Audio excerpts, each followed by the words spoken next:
భౌతికమైనటువంటి ఆశీర్వాదాలను బట్టి సంబరపడిపోతూ ఉన్నాం, సంతోషిస్తూ ఉన్నాం. సంబంధమైనటువంటి ఆశీర్వాదాలు, ఆత్మ సంబంధమైనటువంటి ఆశీర్వాదాలు ఏంటనుకుంటున్నారు? అదే ఎఫెసీ పత్రిక 1:7 ఆత్మ సంబంధమైనటువంటి ఆశీర్వాదాలు ఎలా ఉంటాయో ఎక్స్ప్లెయిన్ చేశాడు. మొదట అధ్యాయం అంతా మీరు తర్వాత చదువుకోండి. దాంట్లో దేవుడిచ్చే ఆశీర్వాదాలు వ్రాసి ఉంచడం జరిగింది అనమాట. మనం కొన్ని మాత్రమే చదువుతాం. 1:7 ఆయన రక్తము వలన మనకు విమోచనము అనగా మన అపరాధములకు పాప క్షమాపణ మనకు కలిగి ఉన్నది. 1:7 ఆత్మ సంబంధమైనటువంటి ఆశీర్వాదాన్ని ఎవరిచ్చారు? దేవుడిచ్చాడు. 4 ఆశీర్వాదాలు చెప్పాను. భౌతికమైన ఆశీర్వాదాలు చాలా ఉన్నాయి. నమ్మినా ఇస్తాడు, నమ్మకపోయినా ఇస్తాడు. కానీ నమ్మితేనే ఇచ్చేవి, ఆయన దగ్గరికి వస్తేనే ఇచ్చేవి, ఆయన అంగీకరిస్తేనే అనుగ్రహించబడే ఆశీర్వాదాలు ఏంటనంటే పాపాలు క్షమాపణ. ఆశీర్వాదమా కాదా? గట్టిగా చెప్పండి, ముగించేస్తున్నాను. పాపాలు క్షమించబడటం ఆశీర్వాదమేనా? గట్టిగా రావట్లేదు. ఇంకా కోపం ఉన్నట్టుంది మా మీద, వదిలిపెట్టట్లేదు అని. ఈ 4 చెప్తే నన్ను వదిలేస్తాను. ఆత్మ సంబంధమైనటువంటి ఆశీర్వాదాలు దేవుడు మాత్రమే ఇచ్చేవి, దేవుని దగ్గరికి వస్తేనే మనకు దొరికేవి. దేవుల్లో లేనోళ్ళకి, దేవుని దగ్గరికి వచ్చిన వాళ్ళకి ఉన్నటువంటి వ్యత్యాసంలో ఉన్నటువంటి ఆశీర్వాదాలు ఏంటనంటే పాపాలు క్షమించబడుతున్నాయి, దేవుని బిడ్డం అవుతున్నాం, పరిశుద్ధాత్మను ఇస్తున్నాడు, మళ్ళీ పాపం చేయకుండా ఉండటానికి, ఆత్మీయంగా పెరగడానికి సంఘము అనే వాతావరణాన్ని దేవుడు మనకి అనుగ్రహిస్తున్నాడు. ఆ వాతావరణంలో తల్లిదండ్రులు పెరగాలి, తల్లిదండ్రులు తమ పిల్లల్ని పెంచాలి. అలా పెంచాలని మనసారా మిమ్మల్ని కోరుకుంటూ ఈ మాటలు ముగిస్తున్నాను. మీ అందరికీ నా వందనాలు. నేను ఒక 2 విషయాలు చాలా ఆసక్తికరంగా అనిపించాయి. అందుకే దేవుని జ్ఞాపకంలో నీవు ఉన్నావా అని ఒక ప్రశ్న వేశారు. జ్ఞాపకం అన్న విషయం వస్తే చాలా ఆసక్తికరమైంది. ఎలా అంటే దేవుని జ్ఞాపకం అంటే నేను మర్చిపోయిన దాన్ని గుర్తు చేసుకోవడం కాదు, ఆ జ్ఞాపకం వేరు. దేవుని సంబంధంలో సహవాసంలో ఉన్నప్పుడు నీవు ఎంత దగ్గరగా ఉన్నావో అన్నదాన్ని సూచిస్తుంది జ్ఞాపకం అనేది. సింపుల్గా అర్థం అవ్వాలంటే ఈ మధ్య ఒక గణతంత్ర దినోత్సవం చేసుకున్నారు. అంటే ఎప్పుడో 1949, కానీ జ్ఞాపకం ఏమైంది? 69 సంవత్సరాల గ్యాప్ని తగ్గించింది. వెంటనే గుర్తు చేసుకోగలం.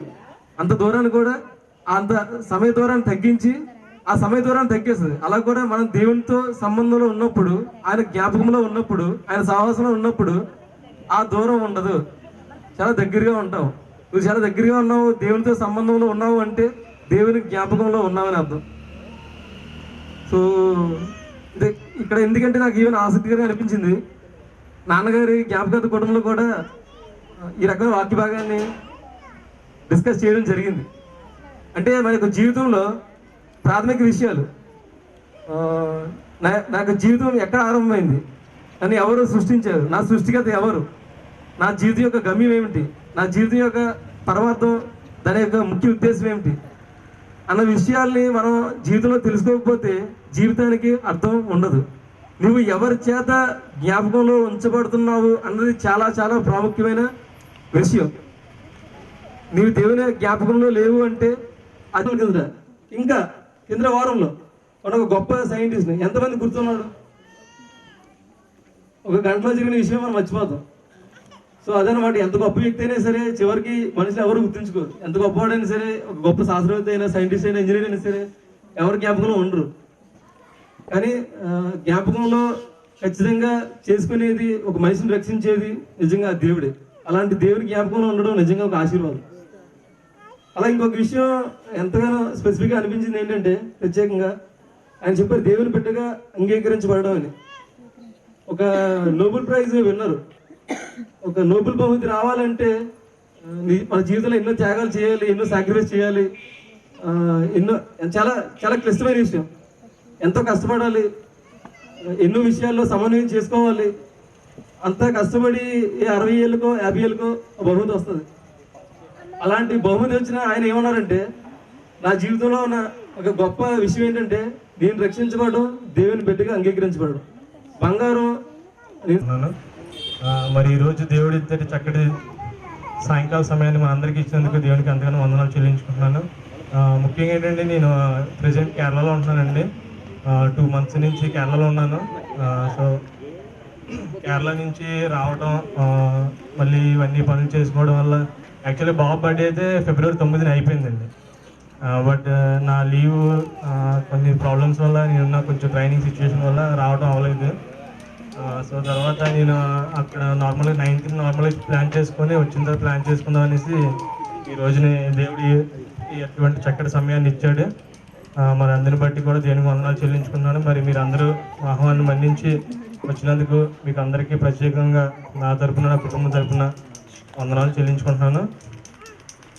దేవుడు ఇచ్చిన సాక్ష్యం దీవించిన కాక.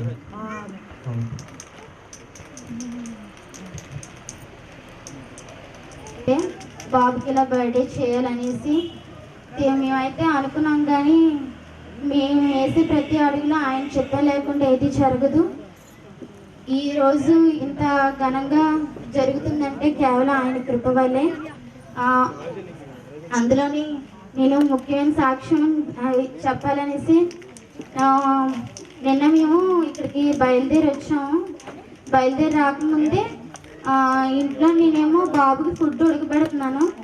అయితే మా ఆయన గారికి నీళ్ళు మరిగిపెట్టాను, అవేమో కింద దించాను. ఈలోపు నేను జావ ఉడకబెడుతున్నాను. అక్కడ లోపల నుంచి బాబు గబగబా వచ్చేసి ఆ నీళ్ళు అయితే ఎసరు తిరగబడిపోయి బాగా వేళ్ళు ఉన్నాయి. వాటర్ అయితే బాబేమో గబగబా వచ్చి ఆ నీటిలో చేయి పెట్టేశాడు. నాకైతే అసలు కాలు చేతులు అసలు ఆడలేదు. ఇంట్లో వాళ్ళందరం చాలా టెన్షన్ పడ్డాం. అయినా కానీ ఆ చేయి పెట్టాడు. మేమేంటంటే ఆడు చేయి పెట్టి వెంటనే కూర్చుండిపోయాడు. కానీ ఆ నీళ్ళేమో వాడి అది అయితే అసలు కంటిన్యూగా ఏడుస్తూనే ఉన్నాడు. తీరేమో అక్కడ బాగా చూస్తే ఏది లేదు. తర్వాత ఏమో మొత్తం బాడీలో ఎక్కడ ఏడుస్తాడని చూస్తే చెయ్యేమో చాలా రెడ్డగా ఉంది. కానీ దేవుని కృప మా ఇంట్లో నిజంగా ఉంది. అలాగే ఎంతో మంది వంటగదిలోకి వచ్చి అసలు ప్రాణాలతో ఉండరు.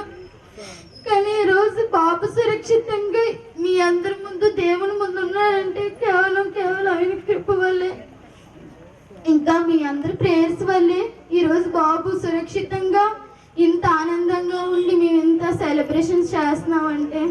అది కాకుండా మా ఆయన 2 నెలల ముందు కేరళ వెళ్ళారు. అయితే మేము ఇలా చేస్తాం అనుకోలేదు అసలు.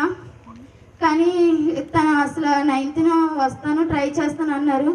9th ఇంకా రావడం అవ్వలేదు. కానీ ఫస్ట్ బర్త్డే దేవుడు ఆశీర్వదించి మనకి ఇచ్చిన బిడ్డ, కానీ ఏ లోటు చేయకూడదు అనేసి మేము సడన్గా ఇవన్నీ ప్లాన్ చేసాం, మా ఫ్యామిలీ మెంబర్స్ అందరి విని. కానీ దేవుడు ఈరోజు ఇలాగా ఇంత ఘనంగా జరిగించినందుకు దేవునికి నా వందనాలు. మీరు మమ్మల్ని ప్రేమించి ఇక్కడికి వచ్చినందుకు మీ అందరికీ నా వందనాలు. ఈ చిన్న సాక్ష్యం దేవుడు దీవించి ఆశీర్వదించింది.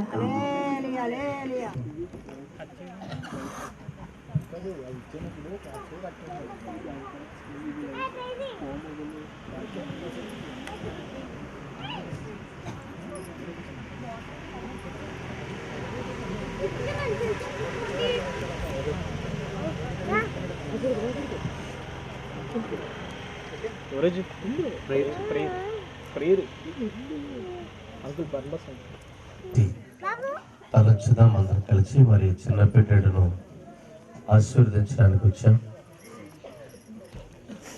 ఇంతవరకు చాలా చక్కటి వాక్యం బ్రదర్ చెప్పినప్పుడు సేవకులు దేవుడిచ్చే ఆశీర్వాదం ఎలా ఉండాలి అని, దాని కొరకు దేవుని బిడ్డలుగా మీరు ఎలా ఉన్నారని చెప్పి దాని కొరకు చాలా చక్కటి సందేశం మనం ఆలకించాం. కలిగి ఉండాలని దేవుడు చెబుతున్నారు. అదే మనస్తత్వంతోనే ఆ యొక్క బిడ్డను జేమ్స్ గారిని తన కరుణయున్న తల్లిదండ్రులను దేవుడి చేతికి అప్పచెప్దాం.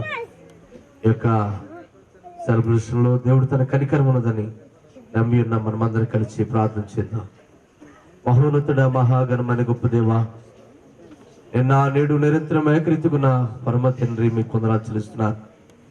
దేవుని ప్రభు యొక్క రాత్రికాల సమయంలో ఈ అత్యున్నతమైన నామమును బట్టి మా ప్రభు జేమ్స్ నాయన తన యొక్క మొదటి బర్త్డే కార్యక్రమాన్ని తన తల్లిదండ్రుల ప్రభు, తన పెదనాన్నలు, అలాగే చిన్నాను, అలాగే నాయనమ్మ, తన యొక్క బంధువర్గం అంతా కలిసి ఇదిగో ప్రభా ఈ చక్కటి ఆలోచన తీసుకుని ప్రభువా దేవుని యొక్క వాక్యములో దీవింపడాలి, దేవుని యొక్క వాక్యం మా ఇంట్లో ఉండాలి, దేవుని యొక్క కృప మాతో కలిసి ఉండాలని సేవకులను ఆహ్వానించుకొని సేవకుల ఆధ్వర్యంలో నా ప్రభు యొక్క ఘనమైన కార్యము జరుగుతుండగా నీ కృప నీ కాపుదలు దయచేయండి.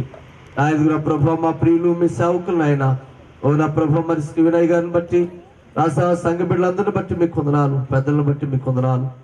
అలాగే నా ప్రభు ఎదుగున తండ్రి స్వర్గీయులైనటువంటి ఆయన రాజు గారు ఎవరా తండ్రి మీకు లోబడి మా ప్రభు ఎవరా తండ్రి వారిని జీవిస్తుండగా మీ దీవెన మీ ఆశీర్వాదం ఆయన మీ బిడ్డకు శాశ్వతంగా ఉంచమని అడుగుతున్నాను. నా ప్రభు తండ్రి ప్రస్తుతం ఆయన జేమ్స్ బాబుని ప్రభు మీ చేతులుగా చెప్తున్నాను.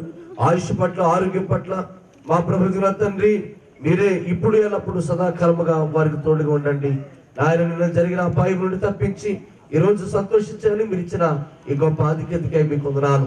ఇదిగో ప్రభు మరి ఈ యొక్క కేక్ చేయించుండగా ఆ కేకు ఏ రకంగా రుచి కలిగి ఉన్నదో అలాగనే మా ప్రభు మీ యందు రుచి కలిగి యెహోవా ఉత్తముడని రుచి చూసి తెలుసుకున్నట్టున్నారు. ఆయన ఎంతో గొప్ప ధన్యులై ఉన్నారు కనుక ఆ గొప్ప టేస్ట్ మీ బిడ్డలకు దయచేయమని కేక్ చేయించుండగా నీ కనికరం నీ కృప కాపుదల దయచేయమని చేయించు వారి పట్ల మీ కృప చూపించమని చేస్తున్న మీ బిడ్డలకు నాయన హమందు పరమందు దీవెన ఆశీర్వాదం కలుగు చేయమని జీవము కలిగిన యేసుక్రీస్తు నామమున ద్వారాగా ప్రార్థిస్తూ వేడుకొనుచున్నారు మా పరమ తండ్రి. ఆమేన్. Happy birthday, dear James.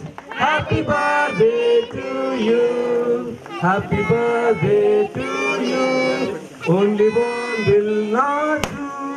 Born again means salvation. How many have you?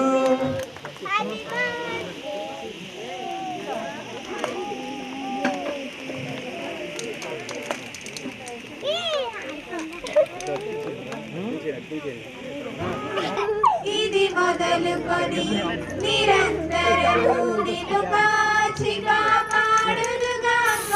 ఇది మొదలుకొని నిరంతరము నిన్ను కాచి కాపాడునుగాక.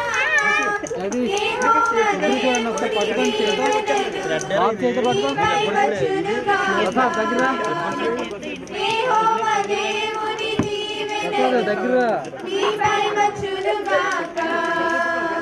శుభాశీస్సులు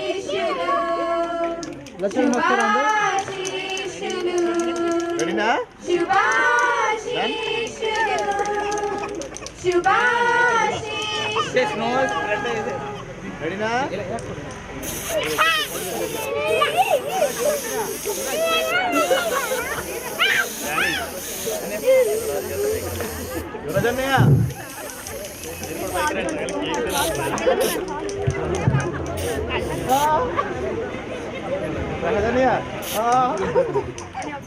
సరే జగదీష్ సో అందరికి గ్రూప్ గా ఒక ఫోటో తీసేస్తే మనం ముగింపు ప్రార్థన చేసుకొని కార్యక్రమాన్ని ముగించవచ్చు.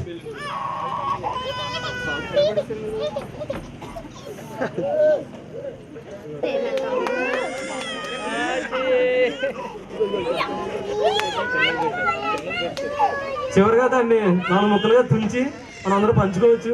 ఏం బాధపడకండి.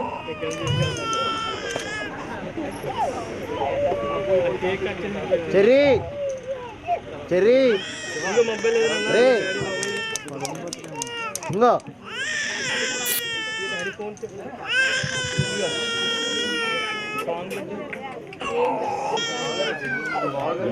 ఒకటి 2 ఫోటోలతో మనం త్వరగా ఫోటోస్ తీసుకుంటే మనం కార్యక్రమం త్వరగా ముగించవచ్చు.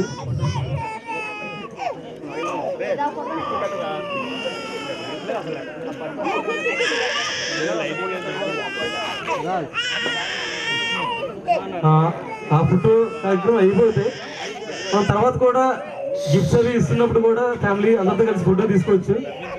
Cherry cherry hi hi Raj పిల్లలు చిన్న చిన్న జగదీష్ జగదీష్ అమ్మో ప్రసాద్ అది పెట్టి పెట్టి పొంది పెట్టు అది చెర్రీ చెర్రీ అనేది పెట్టని చూస్తున్నాడు. ముగించాలనుకుంటున్నాం. దీనికంటే వాళ్ళు కిందకి దిగేలోపు ఇప్పుడు చూసారా మనం ఒక బర్త్డే సాంగ్ పాడు అందులో ఒక ప్రశ్న ఉంది.